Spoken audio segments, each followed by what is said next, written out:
Good Good evening, good evening, evening. good Welcome, welcome everyone. everyone. Welcome Welcome to to the welcome welcome to to the the Real Real Talk Talk Sports Sports Show. Show. We're We're broadcasting to broadcasting to you you live live here. here. We We got our got two our two mics on. I mics have on. to I have get to get myself myself out of the out of the broadcast here. There we go. And so we're very, very appreciative to all those of you who are watching us here live on WIGO 1570 and 1570 on our dial. Also appreciate all those of you who are watching the broadcast on Periscope.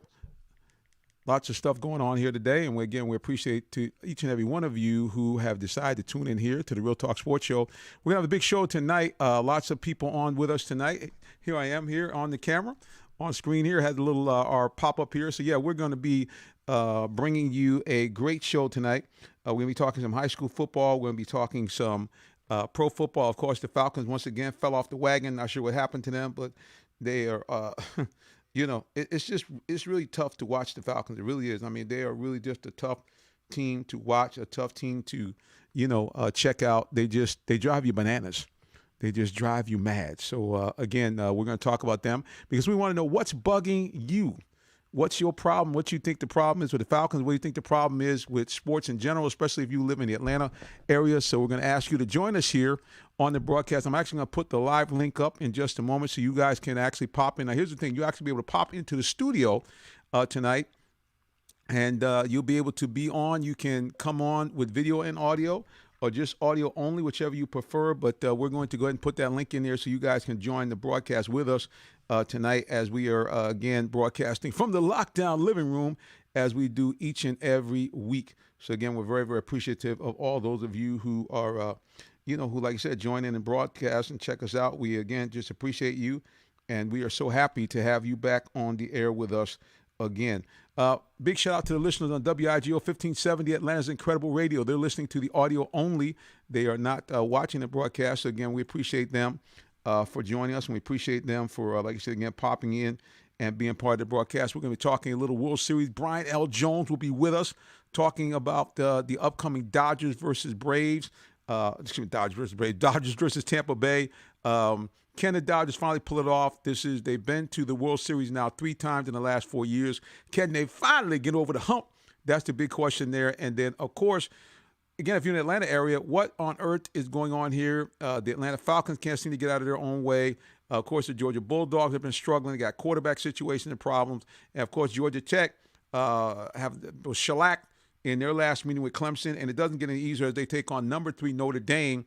Again, a home game in front of their own fans. So hopefully they will be able to redeem themselves and get back on a winning track. And if not, at least make the game competitive. You don't want to lose another game 73-7. That was a bad look for the Tech Yellow Jackets. Also, we're talking a little high school football.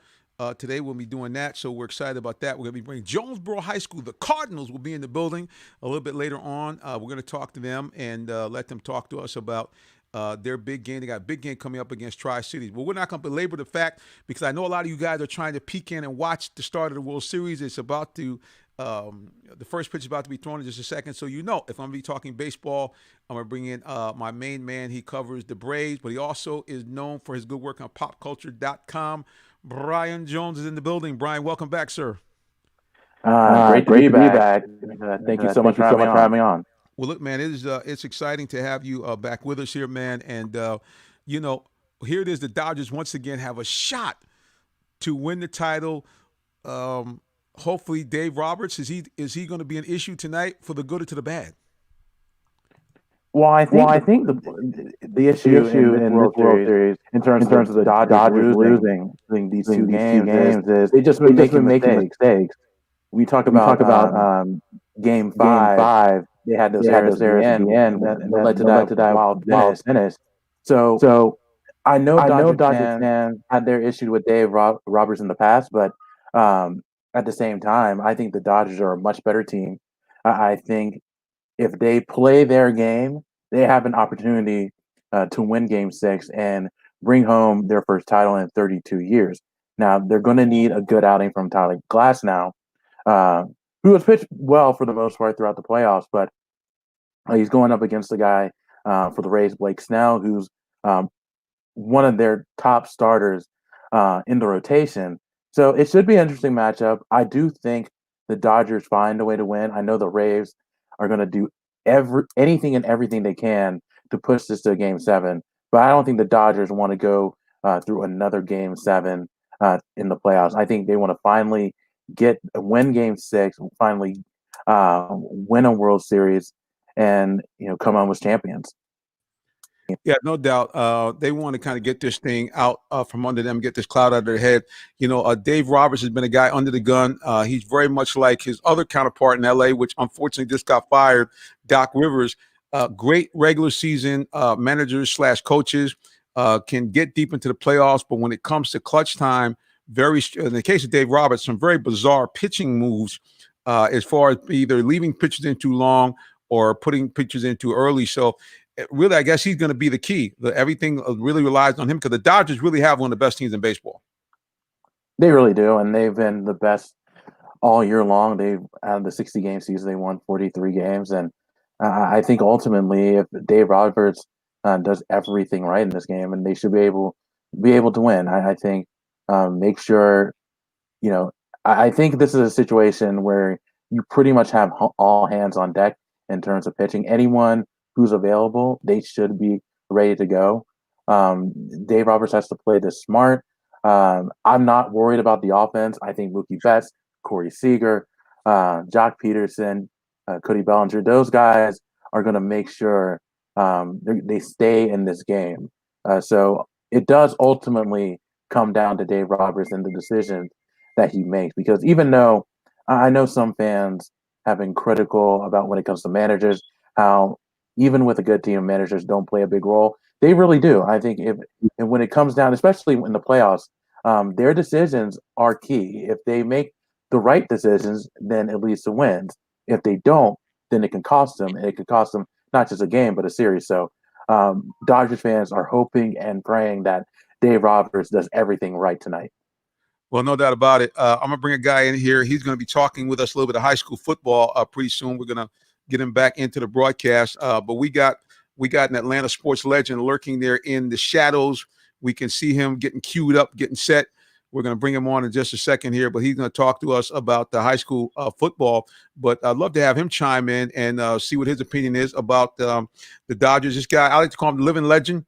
I don't know if he likes it or not, but we do call him that. One of the great sportscasters here in the Atlanta metro area, and I would say throughout the South. The one and only Sam Crenshaw is in the building. Sutton Sam, what's going on, sir? Oh, hey, just watching this World Series going on and feeling bad because our team's not in it. That was the main thing. But the Dodgers it's kind of a must for the Dodgers to do. It's must for their managers, must for this team. Time has been invested. They've been there knocking at the door many, many times. And that's what I told a lot of people who were disappointed when the Braves didn't make it. I said, hey, I felt like the Braves would make this next step to the NLCS this year. And they did, even though we didn't know who the starter pitchers were going to be. They still got there. But, the Dodgers are who, as Dennis Green saying, they are who we thought they were. Yeah. They're doing those things. They have a stacked lineup. Their bats woke up in that game 3 against the Braves, and they've been hitting ever since. Timely hitting, great defense, great pitching. The back end of the bullpen will look a little vulnerable at times, but they have all the things. But you know what? The Tampa Bay team has been fun. They've been fun to watch. It's been fun to learn some new faces for people who don't know. They don't have a lot of the household names. They will after this World Series. And a lot of people felt before the season started that they would be a team that would come out of these and be a contender. The Yankees, of course, there was some nastiness with them throughout the season because they were saying we don't want to turn over these young guys.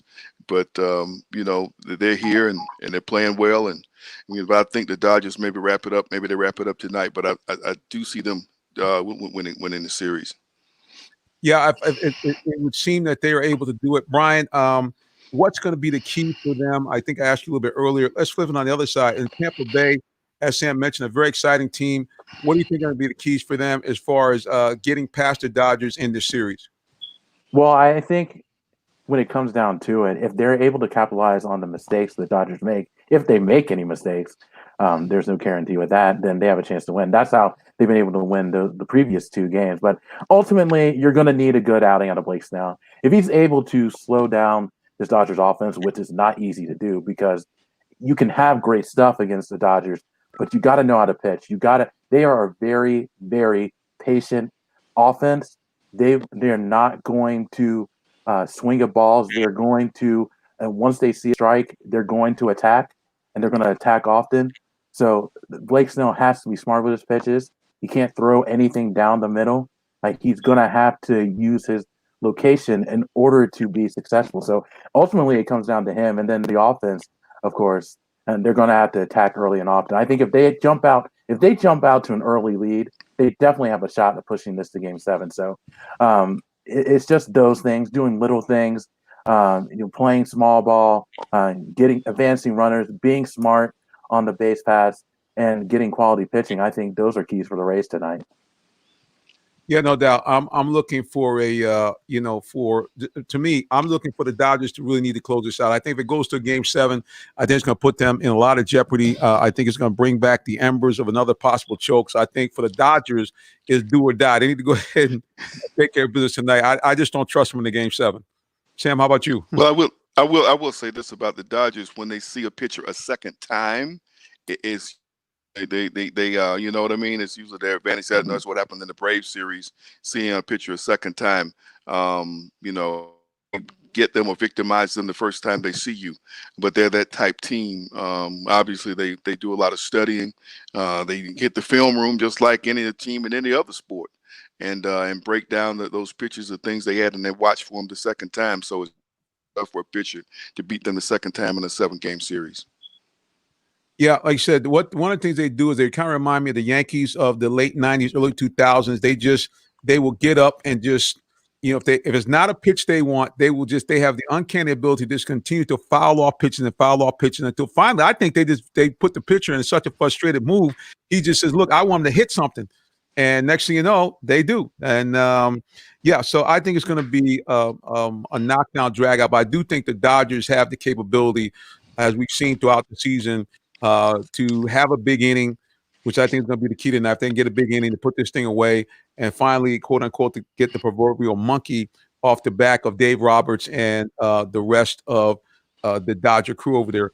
Well, Brian, listen, besides World Series, I know, like I said, you got to get back to and watch it, but kind of what's going on in pop culture that we should kind of maybe take a look at or keep our eye on as a sports fan, because, there's always that cross-mingling of sports and culture. Well, I think the biggest thing coming up, at least, is obviously the election. That's going to supersede everything. So it's going to be interesting to see how these athletes respond to the election, no matter who is elected as president, because even with the election over, once it's all said and done after election night, it might be contested. So this will be something that drags on for another week or two.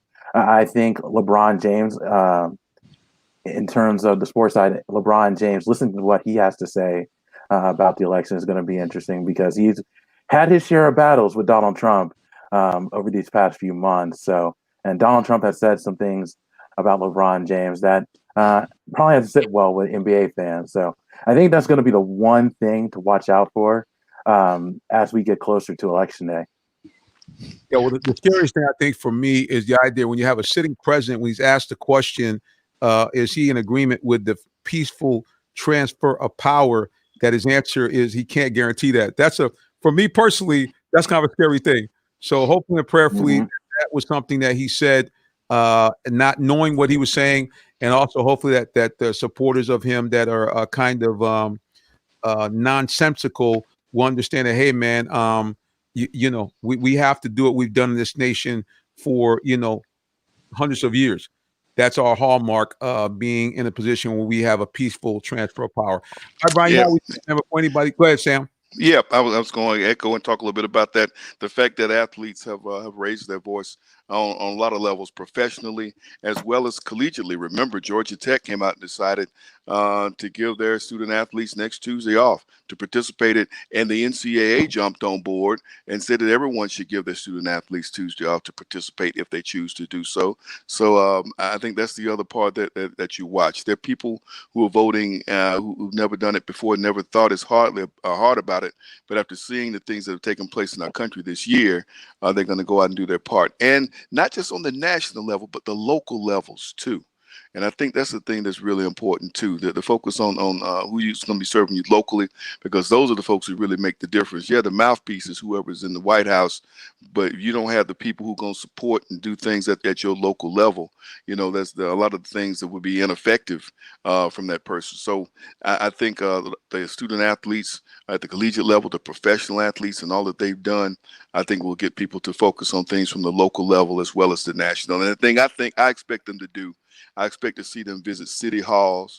I expect to see them visit state capitol buildings. I expect to see them at the Capitol building in Washington, D.C. That's what I expect to see some of these athletes do who've been protesting and standing up for equality throughout the summer.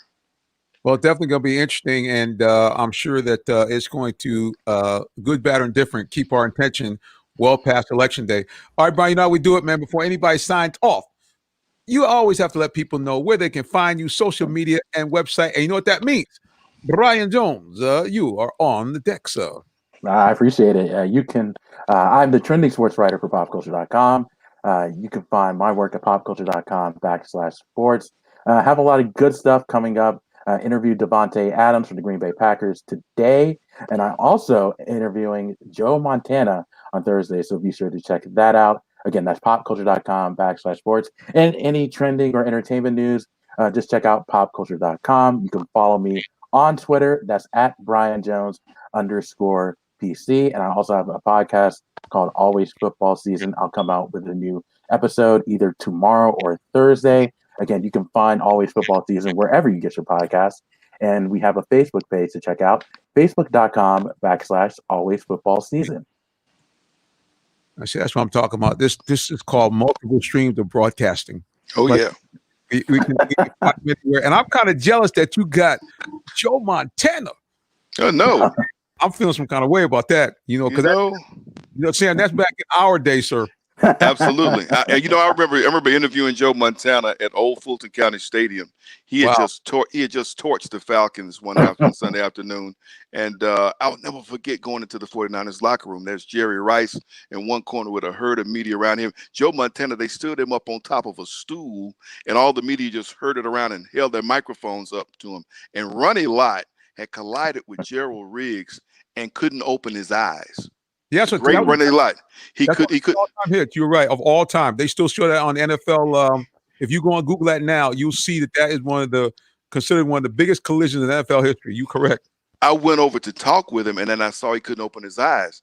I said, "I'll come back." He says, "No, come on." Yeah. He wanted to talk. I said, "Man, I can't interview you. You can't even open your eyes." That's incredible. That's Ronnie Lott, man. So that's my Joe Montana experience. Look, Brian, great 49er teams. Yeah, we appreciate you again for taking time out of your busy schedule, jumping in there. And I know you got to get back to the World Series, so you're going to be our eyes on the prize. So let us know what's going on there. Later on, we'll probably check back with you, or at least if not today, we'll check in tomorrow to get your feedback from what could be the coronation finally of the LA Dodgers. Absolutely. Thank you so much, guys. I appreciate it. All right, Brian. Thank you, sir. All right, Sam, listen, I got some young men that are hanging out here in the studio here. We're going to take my goodness. Yeah, okay. Man. We got the lockdown living room. We got a packed house here because a lot of people don't know. It's cooking here on the South Side. We got some big football playing here, and we're going to bring one of the best teams on the South Side, one of the best teams in Clayton County is in the building, the Jonesboro Cardinals. Oh, I wasn't supposed to tell you that. Listen, guys, you're going to have to keep it locked right here if you want to see the Cardinals live and in person. You listen to the Real Talk Sports Show as we broadcast to you on all platforms, including Atlanta's Incredible Radio, WIGO 1570 on the dial. Keep it locked right here.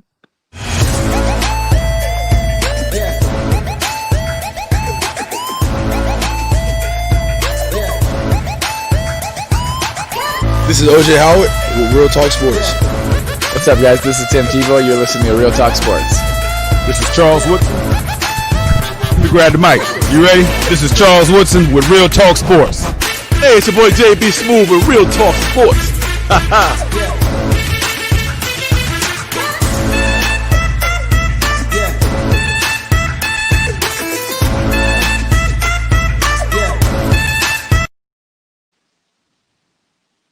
Oh, yeah, I always appreciate all those gentlemen showing us a little love there on the Real Talk Sports Show, especially Charles Woodson, a future Hall of Famer, and Tim Tebow and some of the other guys that stopped by to join us. And we thank God for each and every one of you that are watching us here, especially those of you who are watching on Periscope on the replay. I appreciate all those hearts that flutter up. Thank you. All these guys are popping the comments and on YouTube. I'm going to go to YouTube in just a little bit. So if you have any comments, this is your opportunity to log on and shout out your team. Well, you know what team everybody wants to shout out. They wear the red, white, and the black over here on the south side in Jonesboro. And first, I'm going to bring in the head coach from that team, the Jonesboro Cardinals, Coach Timothy Floyd. Welcome back to our show, sir. Hey, thank you. Thank you for having me. Hey, man, it's good to see you back in here. You guys are making this a habit of winning out there at Tara Stadium. Just tell people a little bit about your big shutout victory that you guys pitched against Forest Park. I think the final score was 59-0. Yeah, 59 nothing. We were able to. We played pretty well. We were able to capitalize on some mistakes that they made, and it was big for us. Hopefully that keep us rolling right along. Oh, no doubt. Like you said, it was a good game, well played. You guys did seem to capitalize on every time that Forest Park turned the ball over. And you put points on the board in and out. Sam, what do you think about that performance that the Cardinals put down here in Tara Stadium? I think they're being very consistent with their defense. Coach, talk about your defense this season and the things that they've been doing for you week after week. Well, defensively, we're playing really well. The front seven. Well, we got experience on all three levels, from the D-line, linebackers, and secondary. We took our lumps with them as young guys, mixed in with some older guys, and now it's kind of all coming together. We've done a good job of stopping the run and causing turnovers, which I think are the two main ingredients. And I have to give a shout out to the defensive coordinator, Coach Brooks, and the defensive staff, Coach Calvin and Coach Patterson. Yeah. What was it like for you leading up to starting to play? I mean, I know you guys as Clayton County had to start a little bit late and everybody. I know you were anxious to get some. How did you and your team spend that time? Well, we hit the Zoom meetings. We were able to work out up to a certain point, and the workout part was easy because we were able to social distance and give everybody their space, and we just hit them real hard with that. And, we talked about, if we get a chance to play, you got to take every day as this might be the last chance that we get. And, we spend a lot of time talking about that and doing the things to make sure they understand that, we have to be safe. We have to keep our home safe so we can come out and play if we want to play. And, the Zoom meetings, we talked about the playbook, and we did character ed and some team building stuff. Well, like I said, man, it was good to see you guys out there. They actually opened up the season for us down there at the Tara Stadium with the backyard brawl. Their brothers down the street from Mount Zion also who wear the red, black, and white, and they got after it, and that kind of kicked us off. And that kicked us off with doing our live stream. For those people who don't know, Real Talk Sports is, in fact, the official live stream video for the games that are being held at Tara Stadium. And that is helped for us by Allen Vigil Ford. They are the premier sponsor of that event, so we thank God for them and Mr. Vigil for all the good work they do down there. Well, Coach, I think you got some of your players also here in the lockdown living room. I'm going to pop up a couple of guys right here now. Now, I think Curtis might have his phone going the other way, so Curtis, can you see us? Whoa. Yeah. What's up? What's up? How you doing, man? Man, Curtis, man. Oh no, it's just like that. Just straight. We'll let him come back for a second. Hold on. And we got we upside down now. So let him come one time. Now, see, Mr. Todd Wilson, he was smart. He said, I'm not coming on the stream. You get me audio only. So Todd, you there, brother? Todd Walden, are you there? You got to unmute. I think there you go. Yeah, I'm right All here. right, Oh, there we go. We got the picture and everything. Todd would say, I'm right I'm not coming on. So I got my camera right side up. That's how I'm gonna do it. We appreciate you joining us here on the broadcast. What was it like there, being basically at home and being able to put up 59 on Forest Park? What was the key for you guys? In the first quarter, the game was contested fairly closely. What was the real turning point for you as far as turning that game into really kind of a rout? I'm sorry, but the audio kind of bad. But what I heard Right. was Can- that you said I was like eating at home, putting up 50 pounds. And about that, I just feel like it's just another game. Like we gotta go into the game thinking we're gonna beat everybody like that. That's just how I think. Gotcha. So let's go also to let's take a peek here at Curtis Bowden. I think he's got himself straight. He's straight. There he is. Yeah. Let's see. Here he comes. Oh, yeah. There we go. He's good to go now. He's I'm on the stream. I can be seen clearly now. Rain is gone. I'm good now. Go right now. There you go. So listen, for you, what was really kind of the turning point for you guys? Was there a key turnover, a key play that you really kind of felt sparked you guys kind of getting the blowout that you did? Nah, really, the turning point was the beginning of the game. Coach always say set the tone, set the tempo early. So we set the tone. It'd be easy throughout the rest of the game. Well, no doubt. Like I said again, you guys kind of kept it on throughout the game. Matter of fact, at some point in the fourth quarter, we had to go to the running clock because it got it kind of out of hand. It seemed like coaching the Forest Park quarterback has given people trouble with his ability to scramble. But it seemed like you guys, every time he made one big play, it seems like you guys immediately came right back out with a turnover. Was there anything that you saw on film that allowed you to be so aggressive and be so successful on defense? Well, we just think up front, if we get after people that cause a lot of problems, and that's just really, I want to say our strength up front on the defensive line, and those guys played really well, and that just kind of open up other stuff for us. Free the linebackers, let the secondary play a little more freely, and get after the ball. Well, I think certainly you guys have a challenge coming up this week. A team that's also played very well, a team that also handed it to Forest Park by a similar margin. Sam, have you been able to check out Tri-Cities, the Bulldogs over there? And if so, what kind of your feeling about the type of play they bring to the field? They've come out and they got some speed. They were undefeated going into the game last night, and they followed the Creekside, and that's somebody you watch for down the road because Coach Dixon has a lot of talent. It seems like he has that team rolling in the right direction. But they got some speed over Tri-Cities. I want to get a look at them and see what got them off to this great start. And so I'm looking forward to the matchup coming up on Saturdays. And I say, Coach, I'm gonna ask you about this because a lot of games are being played on different days, different nights of the week to try to get caught up. We want everybody to get enough games in before we get to playoff time. I've heard of some teams that's got to play about 5 or 6 games in a period of like 20 days or something. I mean, how do you prepare for that type thing, knowing that different nights? We had games on Monday night last night. We got games coming up on Thursday. You reuse on Friday, and you guys are going to play on Saturday.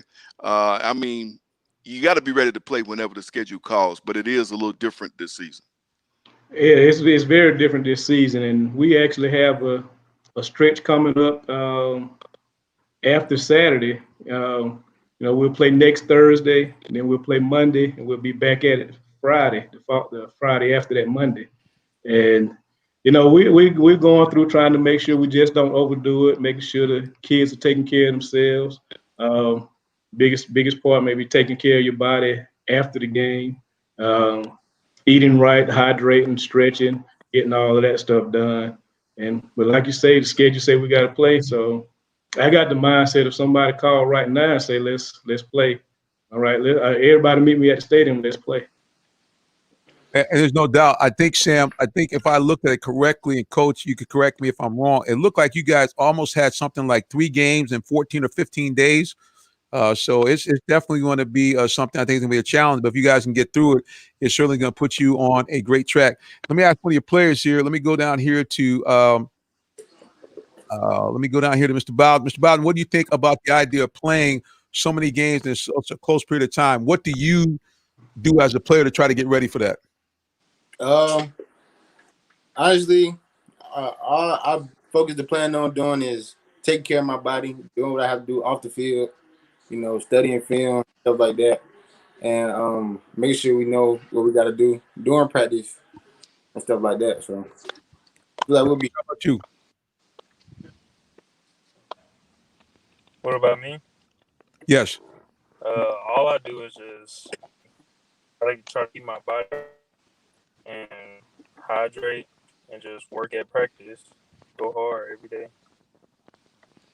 Well, Coach, it seems like you got all these guys trained and really, kind of really ready to follow that mantra. It's almost like hearing Bill Belichick said, "Do your job." For your guys, it's like watch your body, stay hydrated. That's the team. Hey, don't deviate from that. Everything will be good. Well, listen, it's exciting again. Like we've had a chance to cover you guys, and one of the things that we want to do here is that we were able to kind of take a look at the stats. Now, it's always hard in a blowout to pick out one single offensive player of the game. Because they said all you guys had a great game. Curtis, you had a touchdown, so you did well. Marcus Dunn, who came on last week, he had a good game, 3 receptions, 67 yards, and a touchdown.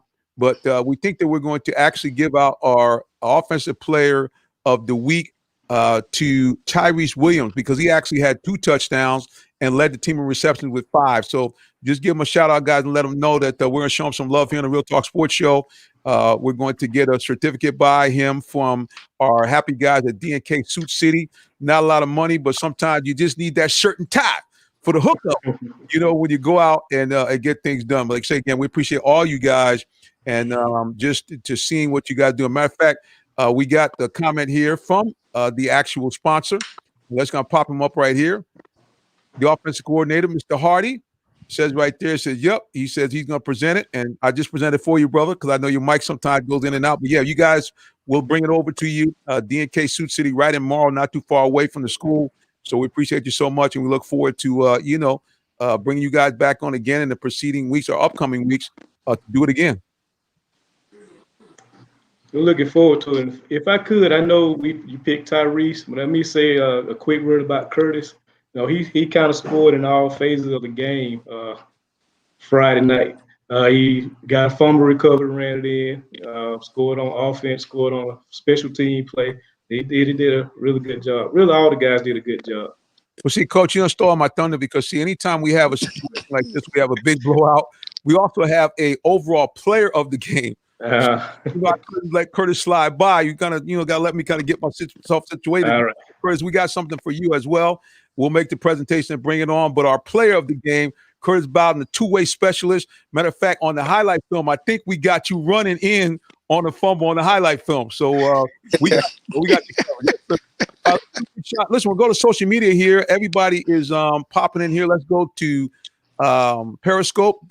Jay Savage is giving a hi and shout out, checking in with you guys, saying how are you? Mark on YouTube, he put it up there. He said Jonesboro is the best team in Clayton County. So appreciate all the shout outs there. And we remind everybody, anytime we have the broadcast, whether it be the actual football game or the show, please come on, shout out your favorite team. We'll bring your comments on so they can see you and know what's cooking here because the support is something that people enjoy. So I'll pop them on the screen again. If your favorite player's up there, rep your favorite team, put a comment in. We'll pop it on social media. Somebody put up there, well, okay, Mr. Savage, we're not in pro football yet. He said he liked the Jets. We show up the love as well. We appreciate you. Yeah, I know the Jets are kind of struggling right now. We ain't got too many Jets fans I'm aware of, but that's it. Well, guys, listen, I know you have to, speak, thinking about the number of games you guys have to play. So we don't want to keep you on here too long. We want to give one last shout out here from our sponsor of the D&K Suit City. And he said, even though he's a Morrow Mustang alum and he played with Andre Hastings and the boys back in the days, he said he always gives respect where respect is due. So big shout out and respect to the Jonesboro Cardinals, who are right now doing it up big on the south side of town here in Clayton County. So, Coach, you guys keep up the good work, and we appreciate you. And, again, we're going to stop by there and bring you guys your gift certificates, and we'll do a little video down there after the presentation as well. So, gentlemen, I'll let you know in advance so you can have the nice golf shirt looking right You know what I mean? We want you on camera looking nice and crispy on camera. We know we got to do it like that. And again, we appreciate all you guys for joining us, man, here on the broadcast. Thank you for having us, and it's really great to see Mr. Crenshaw. You know, I followed him for quite a while now. Yeah. Well, great to see you, Coach. We're gonna be keeping up with you. Want to see you guys go ahead and get that region championship. That will really be a special season. And no doubt, I wanted to bring Sam on today because you know, I knew everybody who follows high school football knows Sam Crenshaw. Yeah. You know, everybody talks about Fox 5 in your face, but nobody does it better than Georgia Public Broadcasting. And of course, once you get to postseason, they cover all the games for us. So in this special occasion, I wanted to bring Sam on, give you guys a shout out. As you can see, a lot of people are watching what's going down here in the South Side, and especially with Jonesboro. So again, we're excited for you guys, and we look forward to being out there on Saturday. I'm glad you corrected me because I actually told my cameraman Friday and he hit me up. He said, the game is Saturday, isn't it? I said, you sure? So evidently the game is Saturday. So Yeah, I found out last night myself. Yeah. That is Saturday. but we want to be out there because we do think it's going to be a great contest, and I hope you guys enjoyed the first one of our highlight videos. We'll look to do those every week because as you know, our cameraman is down there on the sidelines with you guys, and it gives the people a lot closer look than what we can do up in the stands. So every week we're going to try to come out there, and I'm going to ask permission. Technically, they have people at Fulton County, but we're going to ask them, Coach, if we're going to be allowed to stream the game. And if they won't allow us to stream it, we'll at least film the game. So again, we can have highlights for you guys coming up to next week. Sounds good. Listen, man, appreciate everybody. Curtis, appreciate you. Young Mr. Walden, appreciate you. And Coach, of course, always we appreciate you as well. Guys, this has been the Jonesboro Cardinals in the building. Give them a big hand of applause. Yeah. Great stuff going on there on the South Side. And again, guys, a reminder, and again, appreciative to Allen Vigil Ford and Lincoln, who is the sponsor, main sponsor of our high school football games. And a big shout out to our 2 award winners today, Tyrese Williams, offensive player of the game and overall player of the game. Number 2, but number 1 in everybody's hearts, Mr. Curtis Bolton. Look forward to having you on again real soon. All right, thank you. Thank you for having us. All right, guys. All right. Listen at WIGO. Hang on real tight. Don't go nowhere. We got to take a station break, but we'll be back with more in just a moment here because we got to talk some college football. Don't go away. You listen to WIGO, Real Talk Sports, and everything good in the way of sports around Metro Atlanta. Keep it locked right here.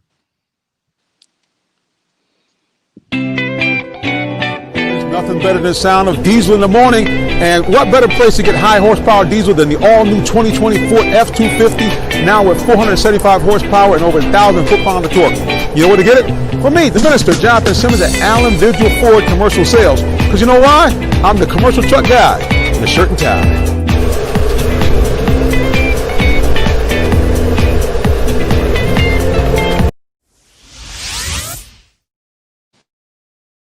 Hey, everybody, you know, we committed here along with our gold level sponsor, Allen Vigil Ford, to do something here to get back to the community. So not only did Mr. Vigil allow us to do a live broadcast on Facebook Live and on WIGO 1570 of tonight's game, he's also allowing us to present a small check to each school, $75. And that's, of course, what he does each week. So we're going to get with the coaches. We couldn't really do it during the COVID, but we will get those checks out, guys. We remember you, and we will bring it out. Again, big thanks to Allen Vigil Ford and Lincoln, who's been a gold premier sponsor of high school football, allowing us to both cover the games and to present a little bit to each and every one of the young men that come out there. Well, we're also going to talk some college football, Sam, because, you know, there's some big stuff going on here in Metro Atlanta.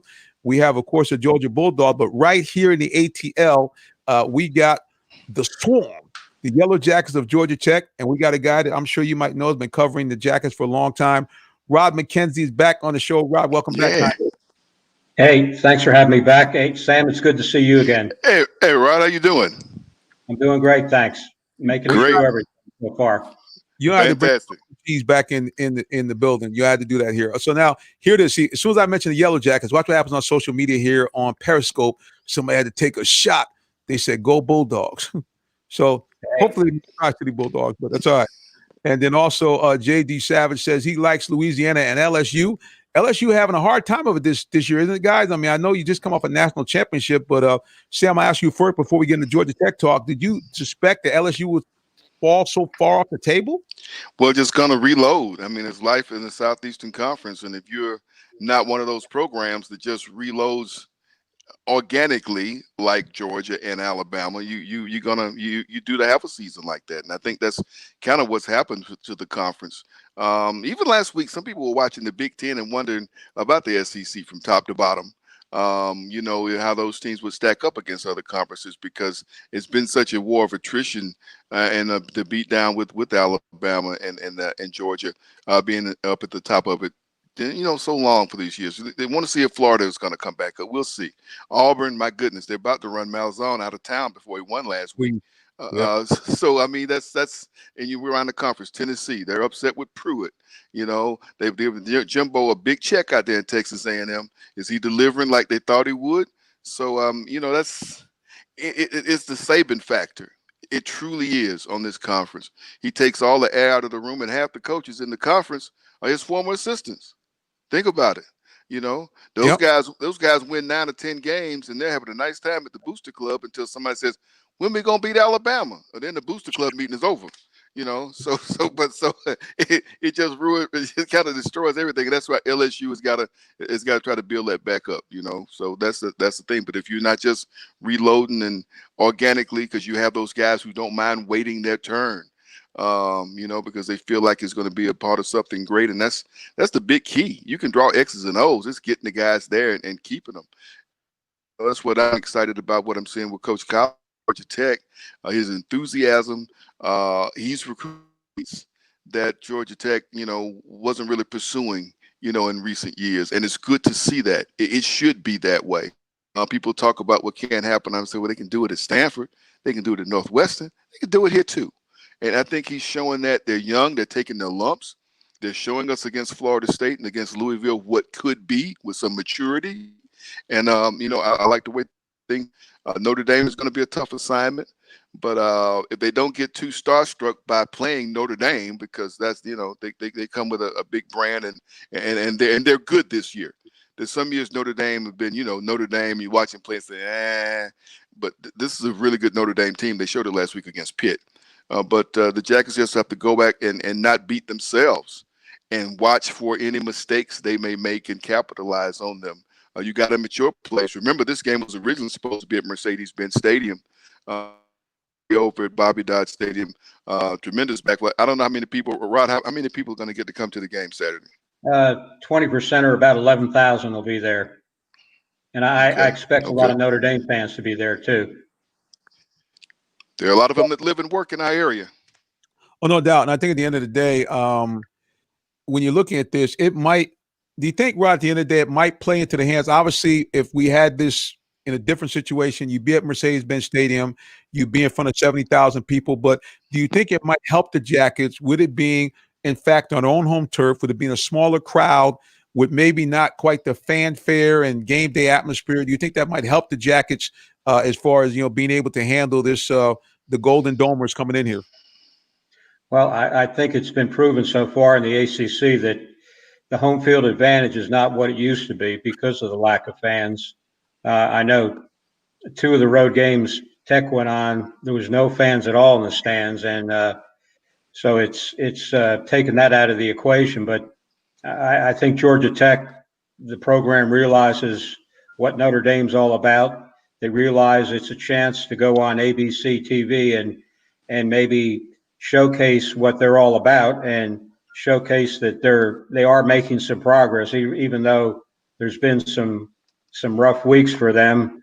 That they, it's all about patience, and as we all know, fans are not patient, and but it's just part of the rebuilding process. And once Jeff gets a couple more recruiting classes in there, gets his type of body that he's looking for in a player, that type of thing, offensive line, defense, the linebacker position, that type of thing.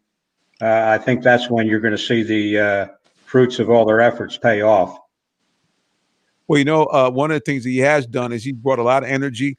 Certainly I know Derek Moore, one of his guys there, his chaplain, one of the great motivational speakers. Got a chance to look actually when they first did that promo video, and some of their assistant coaches. These guys are about as high energy as you can bring. but at some point you got to win more on the field. So again, going back to this Notre Dame game, how important is it for the Jackets? As you just mentioned, the game's going to be a nationally televised game. Sam, you mentioned the fact that there's no better backdrop to watch college football than to have the Atlanta skyline behind you, Bobby Dodd. How is it important for these guys to, if not win the game, to have a good showing? Rob, what are you thinking?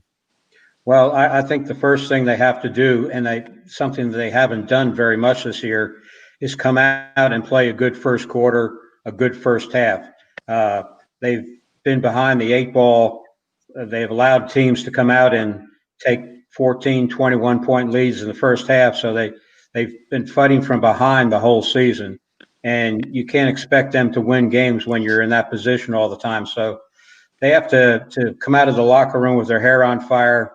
They have to shut down the Notre Dame run game, make some stops early. Last week that didn't happen, and consequently the team fell behind by 21 points. Penalties, turnovers, led to what we saw with the final score. It's amazing because a lot of people don't realize and remember that the score was at 1.7-7. So now the other question is looking at this young quarterback, young Mr. Sims, that we see has just a world of talent. Any possibility if the game starts to, I don't want to say get out of hand, but where it becomes more of a passing game, any shot do you think that Jeff is going to go to the bench and bring another quarterback? Well, we talked to Coach Dave Patino, the offensive coordinator, today, and he gave us his reasons for taking him out of the Boston College game. He felt that he may have gotten dinged up a little. James Graham had a good week of practice. He wanted to get him some extended reps so that somewhere down the road, if he needed that backup quarterback, he would have that experience. But he made it very clear to us that Jeff Sims is his starting quarterback, and Jeff Sims will be the starting quarterback this Saturday against Notre Dame. He has a lot of confidence in him. He knows the athleticism that Jeff brings to the field, both passing the ball and running the ball. And if he can cut down on the mistakes, which comes with the package when you're a freshman, then he has a good one there. That the future is pretty bright at that position. Well, there's no question that he does bring to the table what you just said: a lot of athleticism, a lot of great skill. Sam, when you look at a quarterback who seems to be erratic, now we understand he's a freshman, how much do you think that is just adrenaline?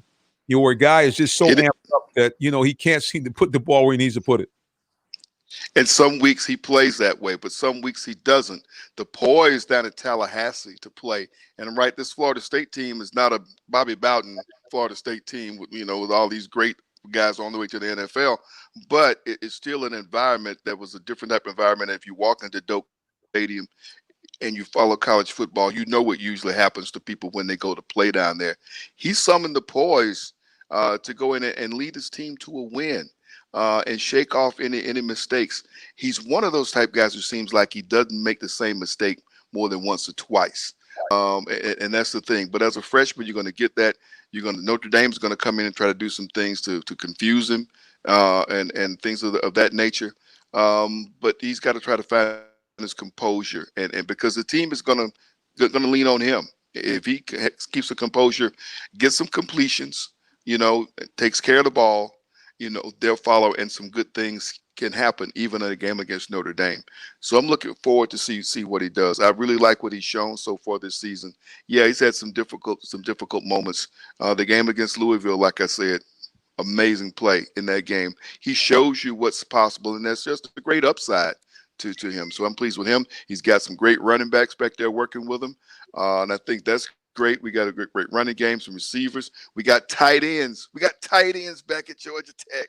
We haven't had tight ends in like 12 years. So I mean, I really like what he has to work with, and I like when he keeps his poise and composure and what he's able to do. Rod, talk to us a little bit. Sam hit it a little bit more about the running game and what we can look for, some of the key players in that backfield. Well, we've heard a lot about the freshman Jahmyr Gibbs this year. I mean, pretty amazing talent. A lot of yards after first contact. He catches the ball well out of the backfield. We've seen his explosion on kick returns. A big addition for Georgia Tech was the fact that Jordan Mason, their leading rusher last year, is back. He's sort of the leader on offense. He's the heart and soul of the offense. Runs hard, blocks hard, and when you have a 1-2 punch like that, and then you have someone like Dante Smith coming off the bench too.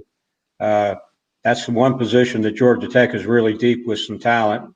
And if they can get the running game going, that's going to make it a lot easier for Jeff Sims. And Jeff Sims himself is a pretty talented runner. And the one thing I think Coach Patnode has convinced Jeff to do is if you see your receivers covered, pull that ball down and run the ball. Don't try to force it in there. And sometimes when you're young, you can think you can do everything, and make plays that aren't there.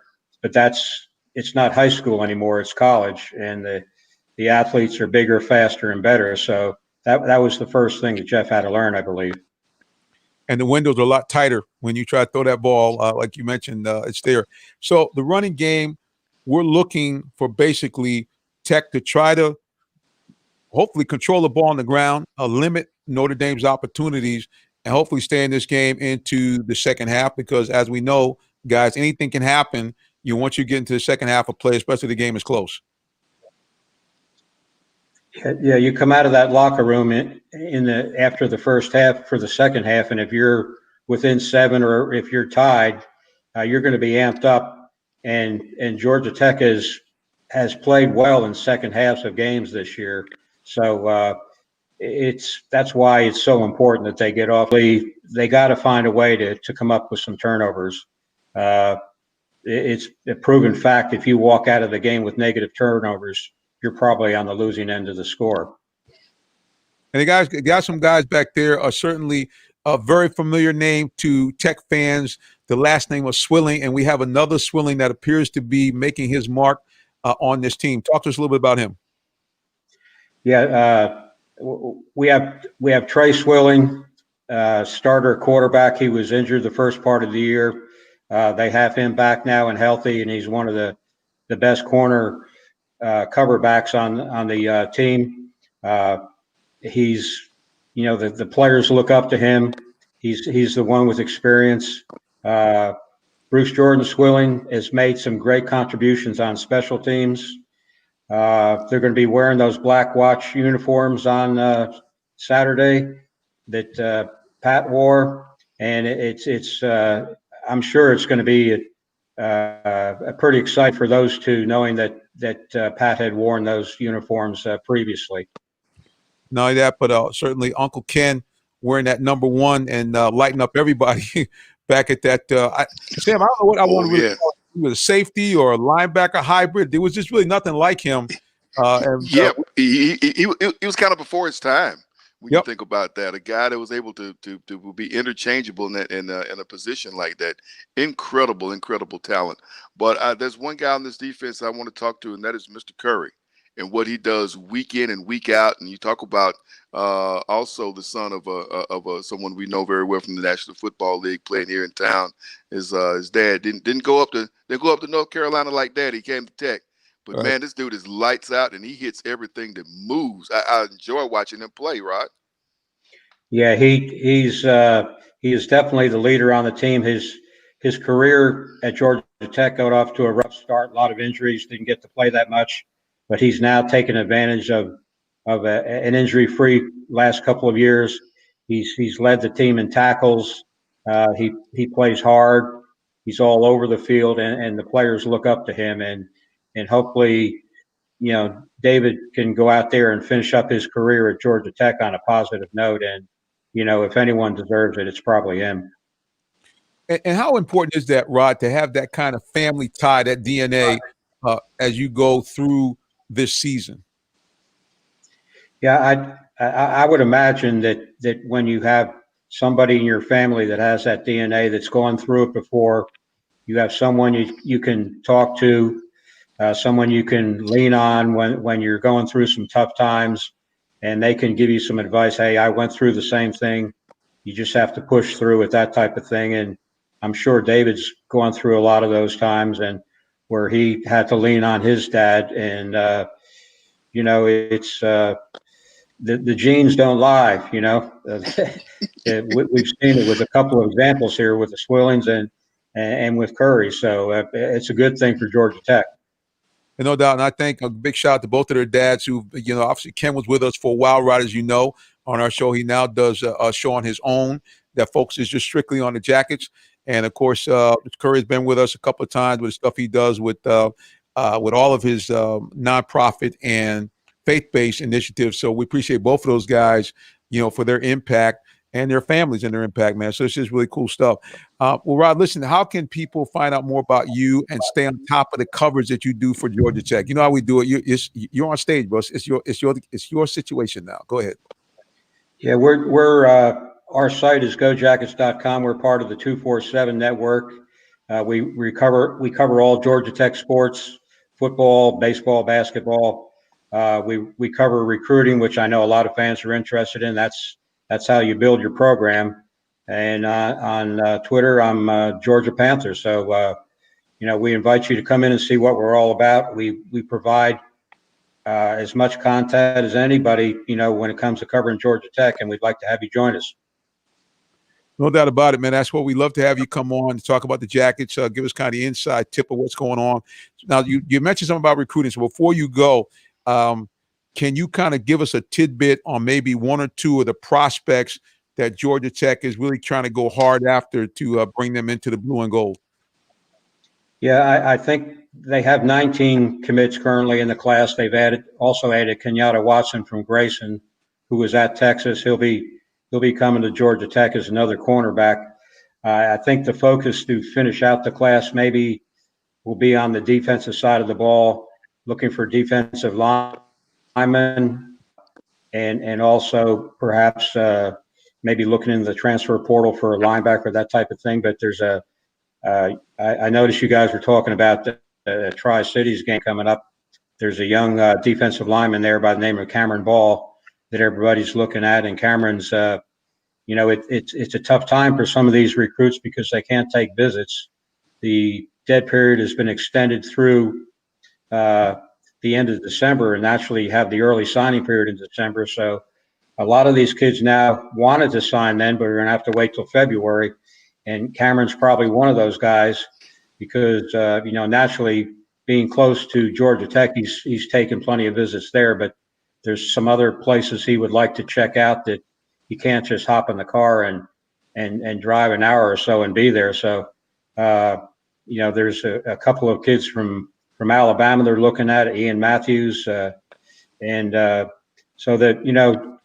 Georgia Tech has done a pretty good job filling their needs so far, and they're looking to finish out strong on that defensive side of the ball. We'll keep our eye out here. And, of course, guys, we're going to give ourselves a shameless plug for you recruiters out there. If you're looking to watch some of the Clayton County Stars, just simply subscribe to our YouTube channel, Real Talk Sports TV, and you will see live full game footage, so you can really kind of get a feel for the guys. And also, my cameraman, Jason Huttinger, every week puts together about a 7 or 8 minute highlight film. So again, guys, you can see right there on the screen. Subscribe, hit the little bell, ping, and it'll ping you, let you know we're on the air. All right, that's my shameless plug. Well, listen, Rod, we appreciate you for joining us as you do. Bring us some great Georgia Tech coverage. Sorry we cannot be out with you. When they first put that Georgia Tech Notre Dame game on the schedule here in Atlanta, that I was extremely excited to want to be there. But unfortunately, we will have to rely on your eyes and ears to tell us the sights and sounds of the Jackets going against the guys from the Gold Dome. Well, I appreciate you all having me on. It's good to see both of you again, and you all stay healthy and enjoy the games you're allowed to attend this weekend. We'll do it. Thank you, Rod. Appreciate you, man. Thanks, Rod. Good to see you. All right, for those of you on WIGO 1570, it's 9 a.m. almost, 9 p.m. almost, so we got to let you guys go. Want to give a big shout-out to the guy behind the screen, Eli Smith, our producer. Eli just had a birthday. Happy birthday. He's an OG like me. I can't tell you how old, but he's old like me. Anyway, Eli, we appreciate you so much, all the great stuff he does. And listen, guys, if you want to get some great gospel music, everything from the stuff from back in the day, where choirs used to kind of, do this little sway like this, to modern day kind of contemporary gospel. Check him out on the Eli Smith Show every Monday through Friday, except for Wednesday, 9 a.m. to 12 noon on WIGO 1570 Atlanta's Incredible Radio. And for those of you who are listening on that portal, we say God bless you and good night. All right, don't go anywhere if you're on social media. We're going to talk a little bit more with Sam, because we're going to talk about we're moving from high school to football. You can see the progression here. Before I let Sam go, we're going to have to all talk to you a little bit about the Atlanta Falcons. But in order to do that, you got to keep it locked right here on the Real Talk Sports Show. We'll be back.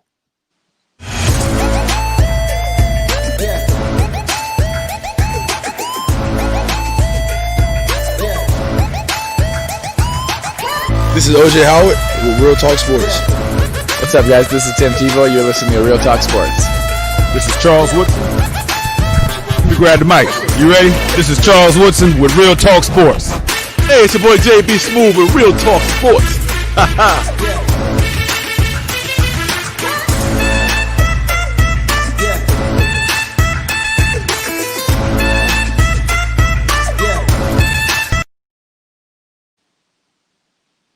And everybody, we are back here for the final moments of the Real Talk Sports Show. You've been watching us here on every portal. I want to say again, thanks to all of you. First of all, you guys that let me share these broadcasts on your various groups. We appreciate you so much, especially guys in my hometown, the Washington Village group. That's where I grew up, and Brian McMahon High School group, my high school alma mater. Appreciate you guys so much. And a big shout out to all those of you who are watching the replay on Periscope. Thank you so much. And thank you for the hearts that go up, because it doesn't matter whether it's live or replay. The hearts all counts. We appreciate you.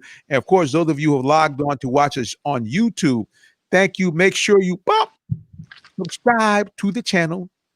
Subscribe, and then click the bell. So in fact that you will be able to know anytime we do a broadcast. There it is right there. Subscribe to us on Real Talk Sports TV. All right, Sam, you've covered the Falcons over the years. What? Man, I don't know where to begin. It's so different, first of all, because the limitations that we have as media really get into a locker room after a game and really look into some eyes and see. We're not able to do that this year.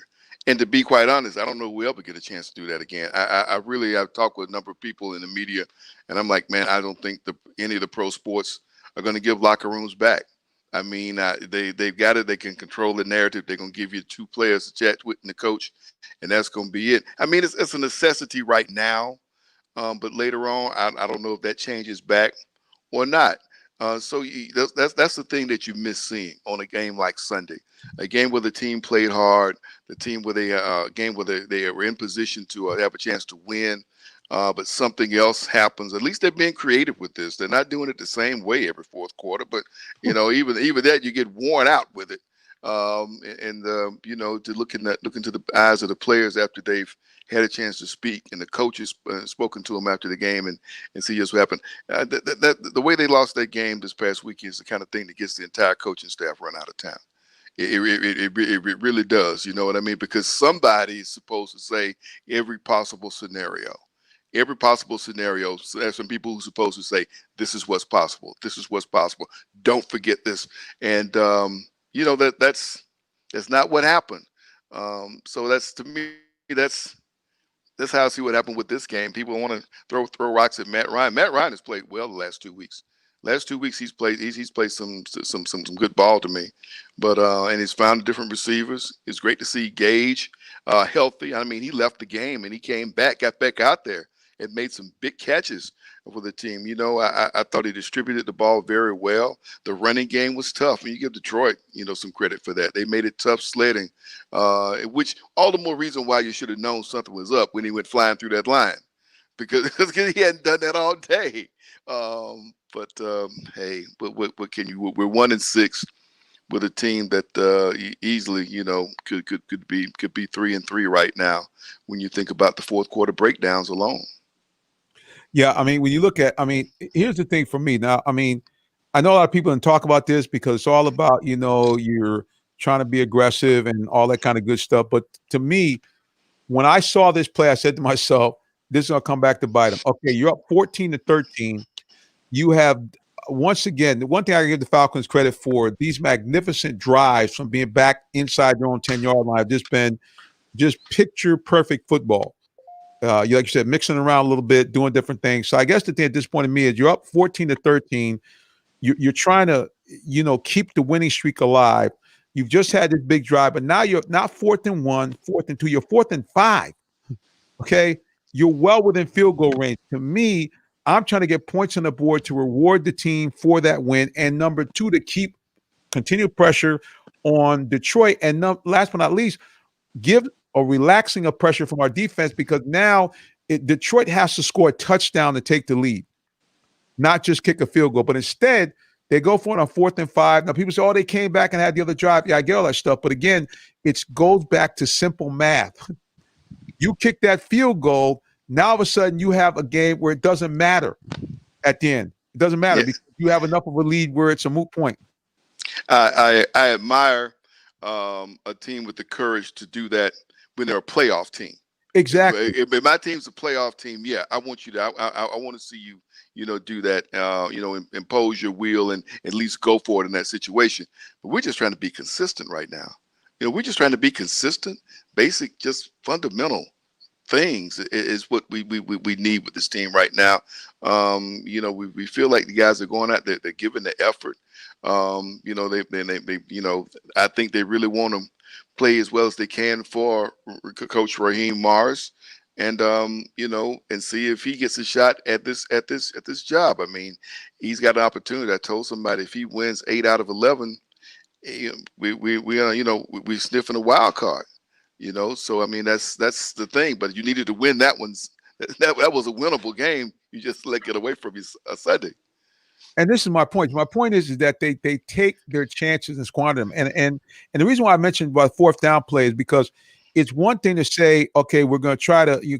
I guess what troubled me was this is too much like the old dream. Okay, we're trying to prove our style of play. Dude, nobody cares about that. I don't care if you're trying to be fast and furious. I don't care if you're trying to, show people that you're fearless. You're just trying to get a win. And that's what this team doesn't seem to understand, is that you don't get no style points for how you win. You have to win. And so to me, like I said, again, you kick the field goal. Now you're up 17-13. And the other thing, too, about that is, Sam, and you know how it is now in the NFL, because of the way the game is played, you only have a limited number of times that your offense is going to get their hands on the ball. Yep. And that's the other thing. The clock becomes a factor. And the sad thing about that was, like you mentioned earlier, the long drives, the long possessions on the clock, on the time of possession. And that's what you want to do. You own the clock, you own the time of possession, and you get those long drives. You want to get some points. You don't want to come up empty-handed, after having that long drive that Matt and the offense has done for you, and giving the defense time, to recover. You're not gassing those guys. So, I mean. Well, listen, guys, we all want to give a big shout out, as we always do each and every week, to Allen Vigil Ford for doing the high school football game of the week. Remember, they're located at 6790 Mount Zion Boulevard in the beautiful city of Marlboro, Georgia. The beautiful thing is you can shop them online 24/7 at allenvigilford.net. So, again, we appreciate them and all the good work they do for us, allowing us to bring high school football to you each and every week. Yeah, Sam, so I guess the next question is, looking at this team, we see now that they're now 1-7, which means they, in essence, would have to win out to have any shot to get the postseason play. First of all, do you think they have any shot at doing that? Because I mean, they'd have to sweep the Tampa Bay Buccaneers and the New Orleans Saints. And the New Orleans Saints, now they've made it hard on themselves. Right. The games that they could have and should have won.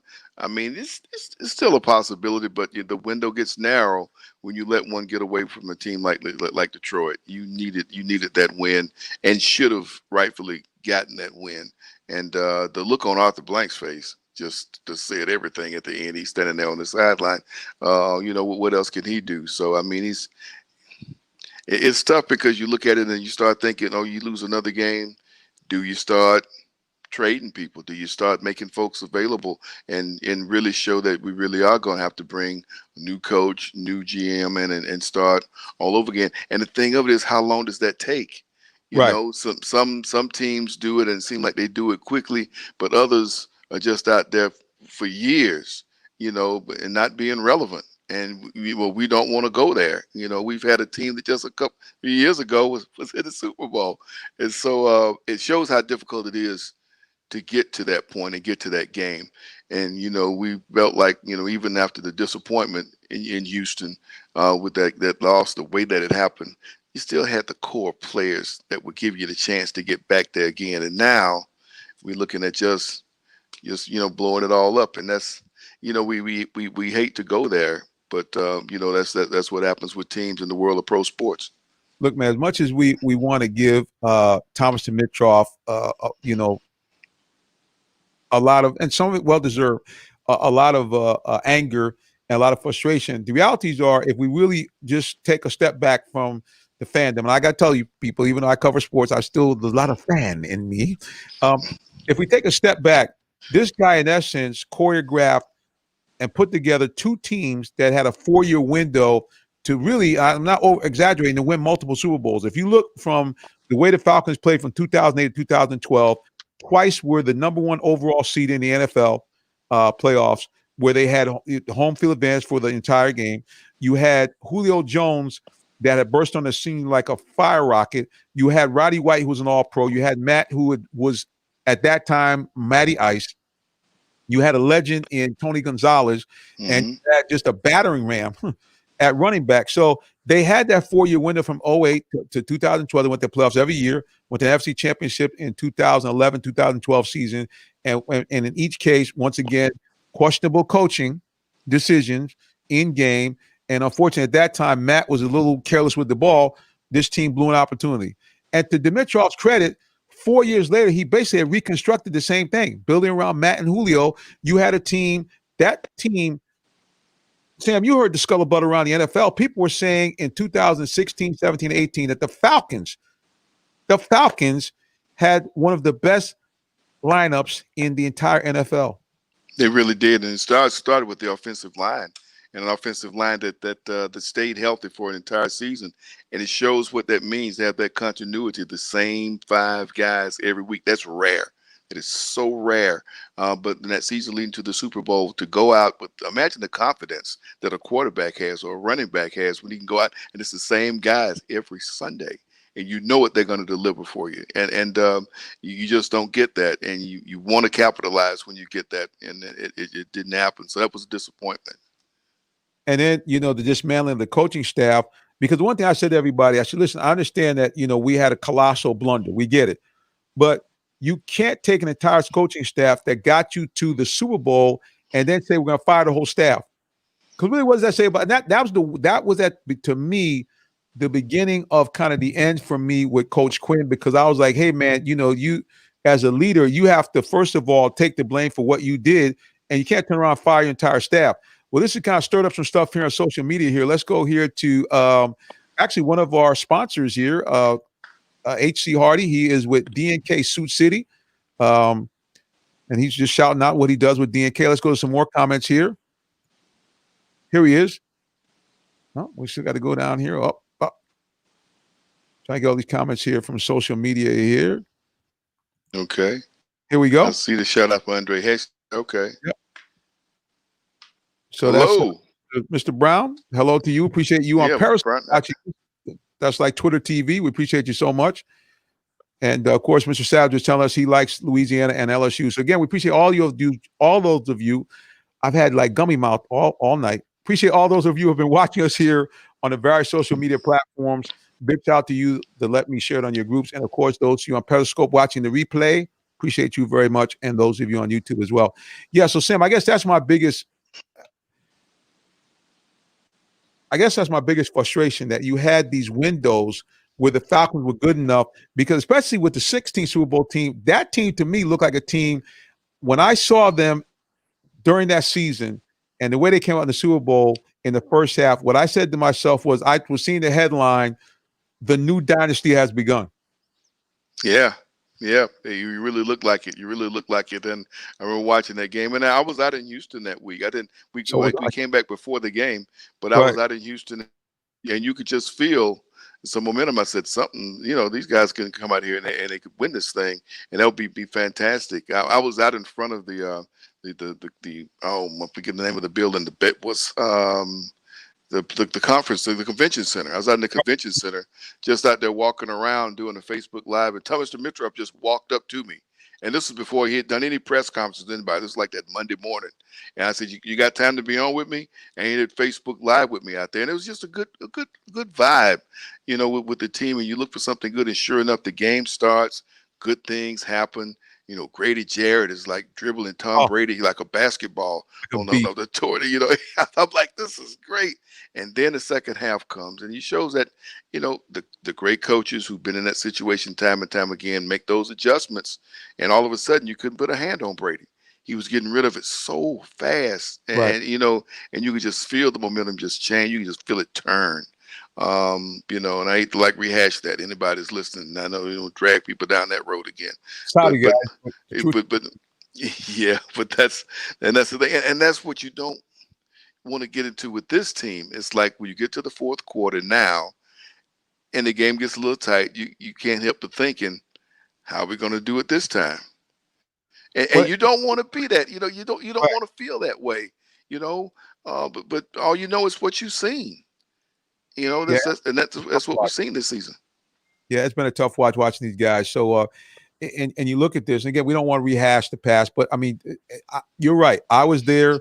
It was my first attempt to cover Super Bowl. Did not actually even have credentials. The weirdest thing was I just couldn't shake the idea that I wanted to go to Super Bowl City because Sam, you've been doing it for a long time. That week of, like you said, there's a certain energy, especially when you have two teams in there that either are compelling or one team is dominant. It's just there's an energy of their fans. The city, of course, is amped up because they're printing the money. And I remember going there, and I had the same feeling. I was telling people, because I did a couple of Facebook Lives. Unfortunately, because I'm not Sam Crenshaw, I didn't get to have Mr. Thomas Dimitrov. Instead, I had a couple of the Southside boys from Clayton County jump online, but that's okay. There was such an energy, and there were so many people from Atlanta who literally, they just like a pilgrimage. I saw people that I said to myself, they are in danger of paying their rent, and here they are here in Houston. And they don't even have tickets for the game. No tickets. No, they don't have tickets for the game. But people just wanted to be there, and that was the feeling I got, that so many people from Atlanta were so excited to be there. Even if you remember, Sam, the week before, an unprecedented send-off at Atlantic Station with 14,000 people, and the only thing that kind of troubled me was that now they haven't won anything yet. I mean, they're just like going to the Super Bowl, but there was it was that good energy, that good feeling, that the whole city. And there was nothing, and of course, it's so strange. Now, obviously, 4 years later, with the triple Ps, the pandemics, the politics, and the protests, it was like a dream. Yeah. It seemed like it was so long ago. When you think about, because this year it's felt like about 5 years in one, because of all the things that's going on, and we still got some months to go here. And that's the thing we can't wait to see this year come to a close. But as far as our Falcons go, the one thing that you can say is different about this week, you don't have to wait as long to go back on the field and play again. Right. We got a Thursday night game in prime time against a familiar opponent. Sounds like Christian McCaffrey is going to get the green light, and he's going to be get to go out and play. And you know what he means. You know what he brings to the table. He's versatile. He can do a lot of different things out of the backfield or running the ball. And when he's healthy, that adds a different dimension to the Carolina Panthers team. So, you want to see him go out and bottle up the good stuff from that first 3 quarters, all right down toward the last couple of minutes, and see if they can't bring that back this week, and this time, finish it the right way. Yeah, this team really needs, and again, it's been such a roller coaster ride, Sam, because as you know, from watching the game, from covering the games, you have this, you have this groundswell of seeing the team play the way the personnel on paper looks like it should play. Offense crisp, Matt putting the ball around, and I don't think anybody could say anything but glowing reports from the production we've gotten from Todd Gurley. I mean, how good has he been? Just not like the old Todd Gurley, But in terms of in that third and fourth quarter, after you tried to tackle him 10 or 15 times, you can see that big motor start to crank up, and he's giving you everything he wants. Was he have 4 or 5 touchdowns this year? A couple of big first down pickups, but it just they can't seem to get over that hump. I mean, what do you think the missing ingredient is? Is it coaching? Is it scheme? What do you think is really the problem with the You know, snake bit, for lack of a better term. I don't know. It's just it's something that can get ingrained in your psyche if you're not careful, and permeates your locker room and your meeting rooms, and when things go the way that things happen, and you see it coming. Just people start thinking of more reasons why it should happen than why it shouldn't. That this is a team that, like you said, on paper is very capable, and they show you throughout the game what they're capable of doing, and that's what makes it so difficult to see them have losses, and so frustrating for everybody who watches this team and who follows them. That's the only thing you could put a hand on, because you talk with the players, everybody's trying, and nobody's giving up. And that's important, but you still want the end result, because that's what everybody lives with. Oh, no doubt. And, I guess the other problem, too, with this team is because people see the talent, because, just 2 years ago, people were saying it's the most talented roster in the NFL, because this year, the big fanfare bring people back was, hey, we're the first team, I think, in history to start or to have 10 first rounders on our starting team. Okay, once you do that, once you tell people that we're talented, they expect you to play like you're talented. Right. And the thing of it is, we know what the other teams in the conference have done. Right. We know that, Drew Brees is still in New Orleans, although some people seem to feel like he's fallen off his game some. He's still Drew Brees. He's still got talent around him. He's still got Alvin Kamara. We're going to have to deal with those guys. And now, after getting off to a bit of a sluggish start, Tampa Bay is starting to look like what people thought they were going to be. They're going to be. So that's and Tom Brady's gotten hit some. He's gotten hit. We've seen some games where he's gotten hit more than he used to in New England, but he's gotten up and he finds his man. He finds Grunk this week, and he's got things rolling. In that locker room, I'm sure is a different kind of vibe. Guys who in the past with Jameis Winston felt one way. They didn't know if he's going to come out and throw more interceptions and touchdowns. It was a different vibe. They got this guy here, and so that's starting to materialize. And like you said, the Falcons haven't seen either one of these teams yet. We still got 4 games concerning the 2 we have with each team in the rest of the season. All right, speaking of Tampa Bay, and then we'll kind of get it wrapped up from there. So looking at the rumor mill that's been going around, I don't know if it's been confirmed, because I saw it look like it was a real deal and then not. The idea of another guy that often goes by 2 initials, AB, Antonio Brown, coming to Tampa Bay. Has that been confirmed yet, or is that still in the rumor mill? I believe that's been confirmed that does have a 1-year deal. And and I don't know where you are with him, because I mean he's someone that's extremely talented and extremely troubled. And that's the other thing. Obviously, it wouldn't be happening if Tom Brady didn't want it. So Tom Brady wants him to be there. Right. We had a chance to have him as a teammate for a short time at New England. I just want to know what's going to be different, because wherever he's gone to a winning team. I mean, if you went to New England and you got what you going to do at Tampa Bay. But like you said, he's that type of talent that can make a difference, just be a game changer, and put them up at a whole different level, which they would need to be to come out of the NFC. When you think about, teams like Seattle and whatnot, he's going to have to be that. And, you got a quarterback up in Green Bay who's playing with a chip on his shoulder because you drafted a quarterback this spring, so he's playing with a little extra, little chip on his shoulder. So you need another player too, if you can acquire him, that's going to make you give you this. Think about that. Think about another player, another receiver that somebody picked up today to put on the practice squad. Des Bryant signed to the practice squad with the Ravens today, and he on social media says, "Man, I just been crying all day. He's just been crying all day." Here's a guy that gets back in, and let's see what he's able to do with that team. They already got an offense that's electric, because who runs the show up there? Give him a talent like this. This guy can come back and play and be similar to the talent that we saw him display with the Cowboys. Boy, that's going to make them awfully tough to beat too.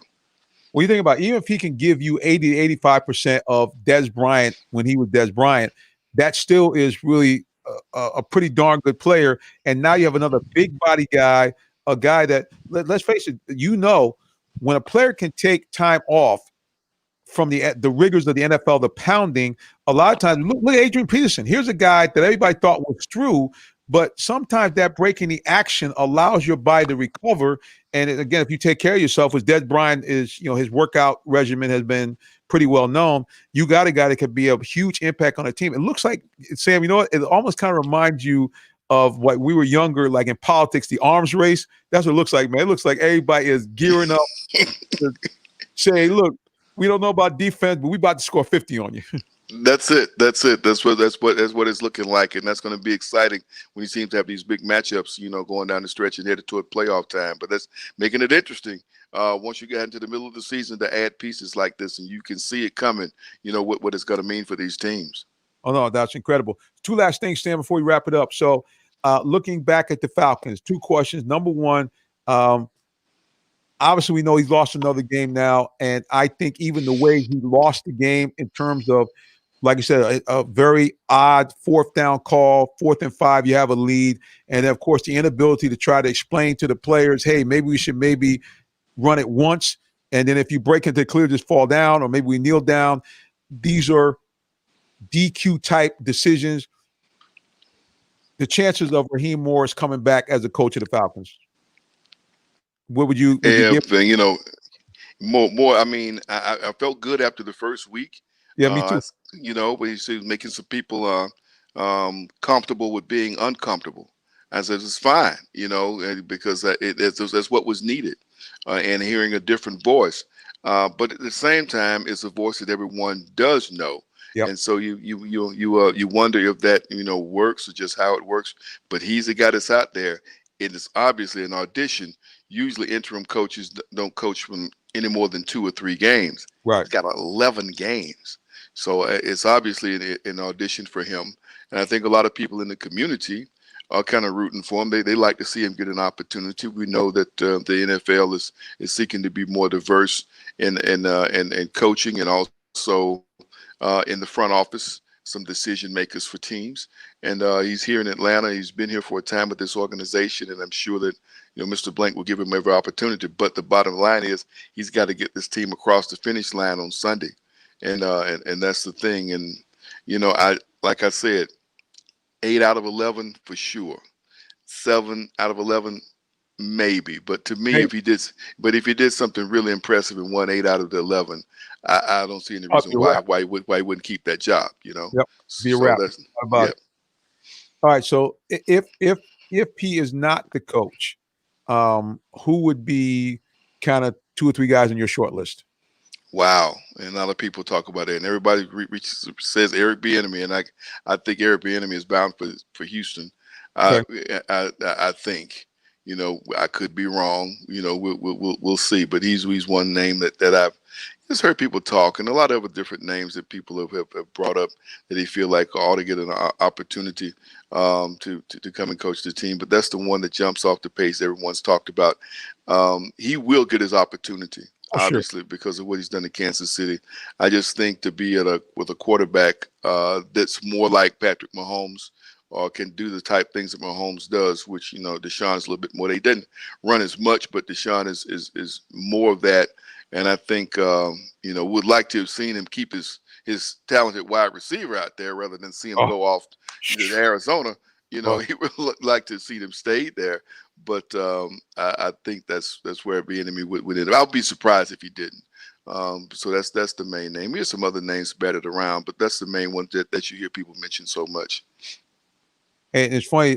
Just digress for a second. You once again can see what happens when coaches make bad decisions. We look at a guy who was his owner didn't wait. A year after he had the Super Bowl champions in basically a stranglehold. They're up. I think it was 24-7, and with the ball. And you decided it was a good idea to try to, like your mentor Bill Belichick, to try to go for it deep in your own territory. And that, when I saw that, was the beginning of the end. Of course, and Kansas City came back with that unbelievable comeback. Here's I'm gonna throw out there, Sam. What do you think about this name? Here's a guy. He's an older guy, but he has been a winner, and he has coached quarterbacks whose skill sets are more like Matt. How about Jim Caldwell, former coach of the Colts and the Detroit Lions? I know Coach Caldwell. I got a chance to know him years ago when he was at Wake Forest. I was living and working in Greensboro, North Carolina, and so I got a chance to know he and his family then during his time at Wake Forest. Brilliant mind, incredible, brilliant mind. And Wake Forest was a tough spot, but that's the head coach job they were giving brothers then in Division I. Here you can be here Rod Dickerson, go to Temple. Here go to Wake Forest. He's not even one hand time behind his back. And but he tried his best there, and he finally got his opportunity. Up with the Colts, and lastly with the Lions. I think he would be good if he's up to it. He would come in and could work with a quarterback, like Matt, and he would do well in this position. So he would be one that you would watch. Like you said, he's a little more seasoned. We won't say old. He's a little more seasoned. Like us. A little more seasoned. That's what we're saying. You know what I mean? Right. A little sprinkle of something on that. But I think he would do that. That would be neat to see Coach Caldwell get that opportunity. Yeah, and the only reason I thought about him because of what you mentioned before, the idea of coaching personnel that you already have some familiarity with as far as their style of play, and Matt being more of a traditional type drop back quarterback, with the Falcons having a lot of offensive weapons, and like you mentioned with Caldwell having the great mind, that would be it. Okay, now let's look at a Falcons season that may continue to go downhill.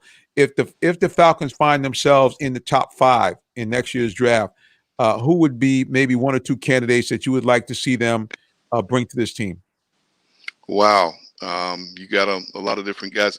Sure do you go for a quarterback? I mean, you got, you obviously know the top 3 and the quarterback up at North Dakota State that a lot of people like and watch too.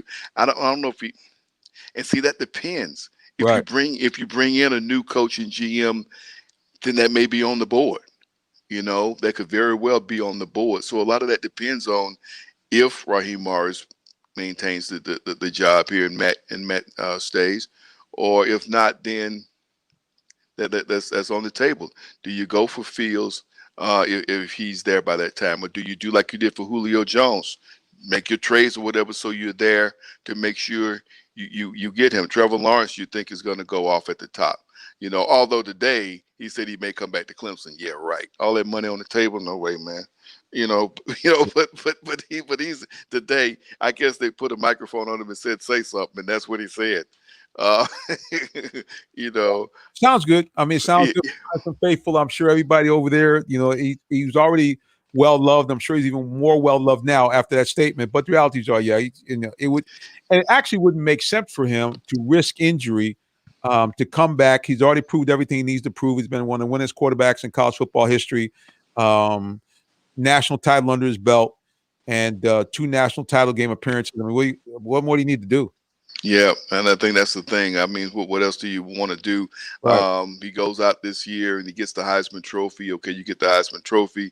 You played the national championship games. You won one. Go ahead and pick up your cash, I think. And so we'll see that. But Fields, we'll see. I mean, he put up impressive numbers last week, and he's just getting started. He's got a big test coming up Saturday night at Penn State. Penn State may feel like they got robbed by Indiana, so they're going to come up. They're going to come back and look pretty strong. So we watch and see what happens with him. Well, Sam, listen, man, we appreciate you hanging out with us here. We actually have went a little overtime, but that's all right. Always a pleasure to hang out with you.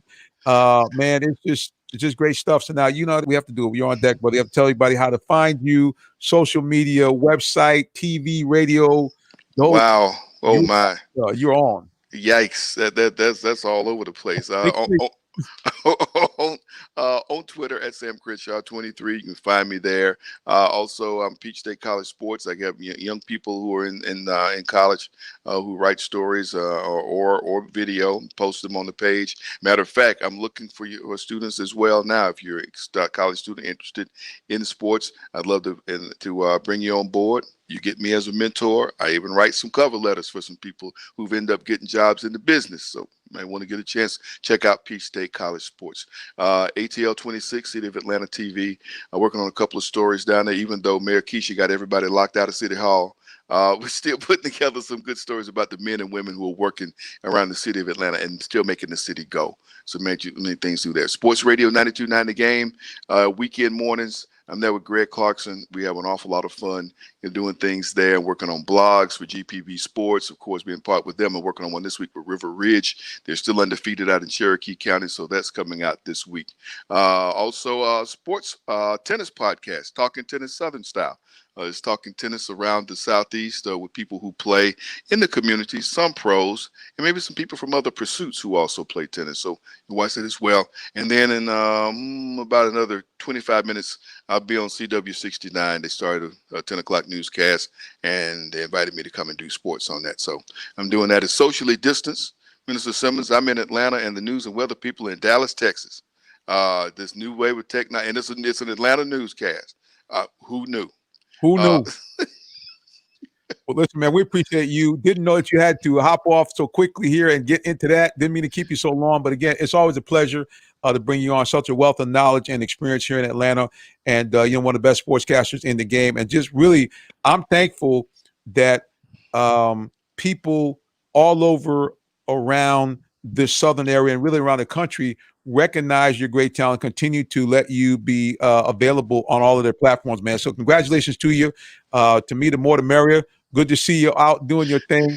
And thankful to you, man, for taking time of your schedule and hanging out with us really almost all night, man. So appreciate you. Kudos to you. Blessings to you and your family. And we'll see you next time.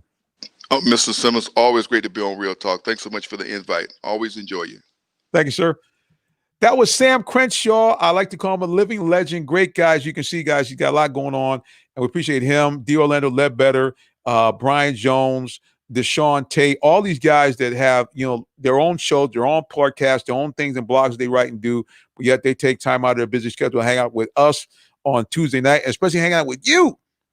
And we want to say so much. We thank all of those of you who are watching us here, however you're doing it, man, whether it be whatever it be, live, via archive. Again, you always give the shout out to Periscope and your replay viewers. Thank you. Thank you to those of you who are watching on demand on YouTube and those of you who are watching on various group pages on Facebook.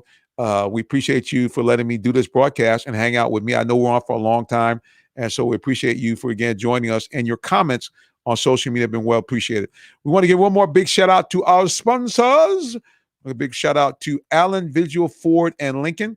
And that's Mr. Vigil right there. Hopefully we'll have him on the show in the not too distant future. There he is. He's the president of Allen Vigil Ford and Lincoln. And we do hope to have him on the phone sooner rather than later. We were hoping he was going to be joining us tonight, but his schedule would not allow it.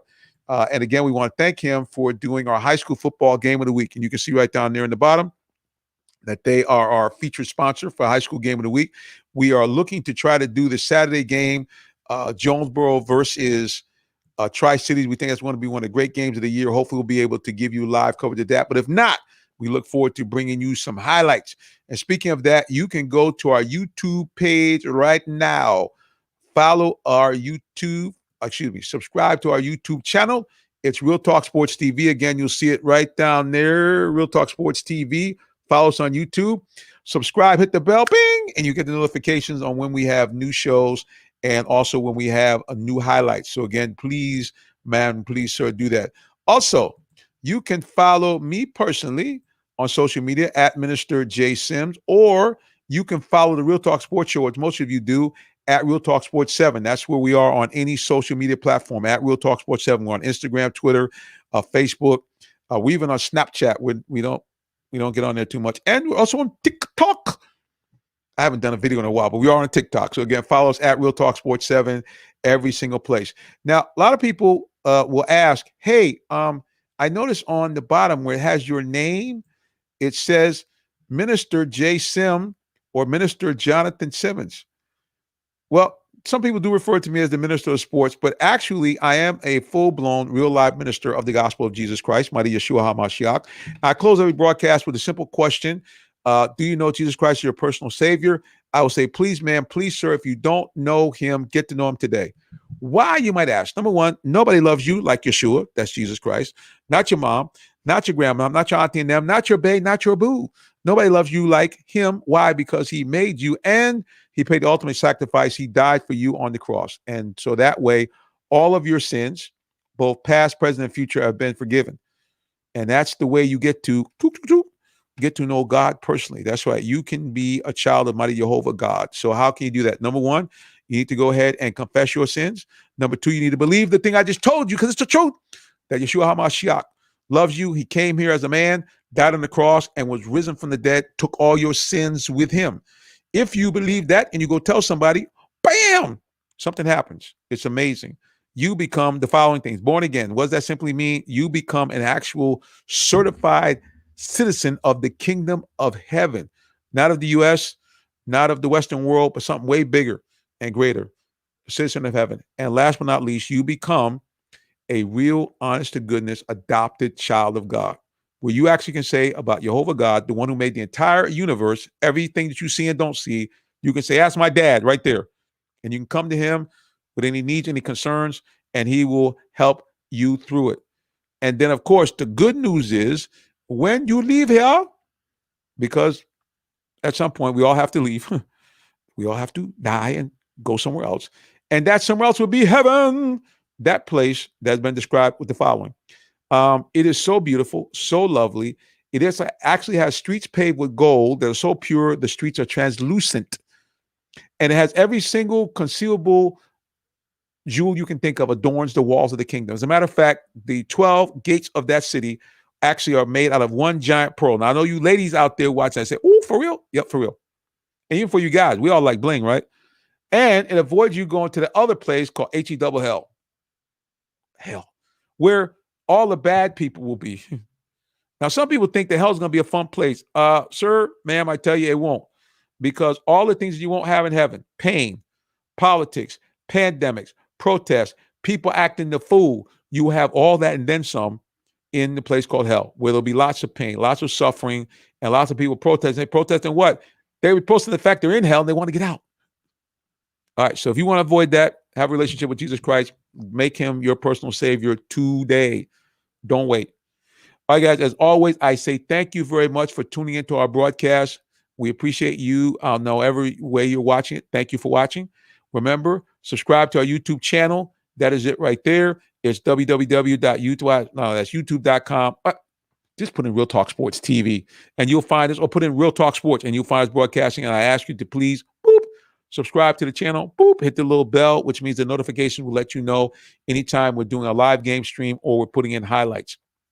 And one last time, we want to thank our sponsor for high school football, Mr. Alan Vigil, and all the people at Alan Vigil Ford. They help make this podcast and the broadcast possible. So we big shout out to them. Remember, if you're interested in the vehicle, you can check them out. They're located at 6790 Mount Zion Boulevard in the city of Morrow, Georgia.